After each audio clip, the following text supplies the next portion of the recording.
నేత మాజీ మంత్రి కొడాలి నానిపై కేంద్ర హోంమంత్రిత్వ శాఖ లుకౌట్ నోటీసులు జారీ చేశారు. ఆయన దేశం విడిచి వెళ్లే అవకాశాలు ఉన్నాయన్న సమాచారంతో అన్ని రకాల ప్రయాణ మార్గాలపై నిఘా ఉంచాలని సంబంధిత అధికారులను కేంద్రం ఆదేశించింది. భూమార్గ, వాయుమార్గ, జలమార్గం అనే తేడా లేకుండా అన్ని చోట్ల నిఘా పెట్టాలని ఈ ఆదేశాల్లో స్పష్టం చేసినట్లు తెలుస్తుంది. కొడాలి నానిపై ఆంధ్రప్రదేశ్ లో ఇప్పటికే పలు కేసులు నమోదై ఉన్నాయి.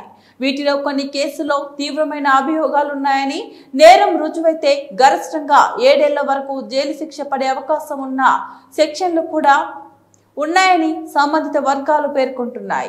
ఈ నేపథ్యంలో ఆయన విచారణ ప్రక్రియ నుంచి తప్పించుకునేందుకు విదేశాలకు పారిపోయే అవకాశం ఉందని కేంద్ర దర్యాప్తు సంస్థలు భావిస్తున్నట్లు తెలుస్తుంది. సాధారణంగా వివిధ కేసులలో నిందితులుగా ఉన్న వ్యక్తులు దేశం విడిచి పారిపోతారనే బలమైన అనుమానాలు ఉన్నప్పుడు కేంద్ర ప్రభుత్వం ఇటువంటి లుకౌట్ సర్క్యులర్లను జారీ చేస్తుంటుంది. ఈ లుకౌట్ నోటీసులు జారీతో కొడాలి నాని కదలికలపై పూర్తి స్థాయిలో నిఘా కొనసాగుతుంది. విమానాశ్రయాలు, నౌకాశ్రయాలు, దేశ సరిహద్దుల వంటి ఇమిగ్రేషన్ అధికారులను అప్రమత్తం చేస్తారు. ఆయన విదేశీ ప్రయాణానికి ప్రయత్నిస్తే తక్షణమే అదుపులోకి తీసుకునే అవకాశాలుంటాయి.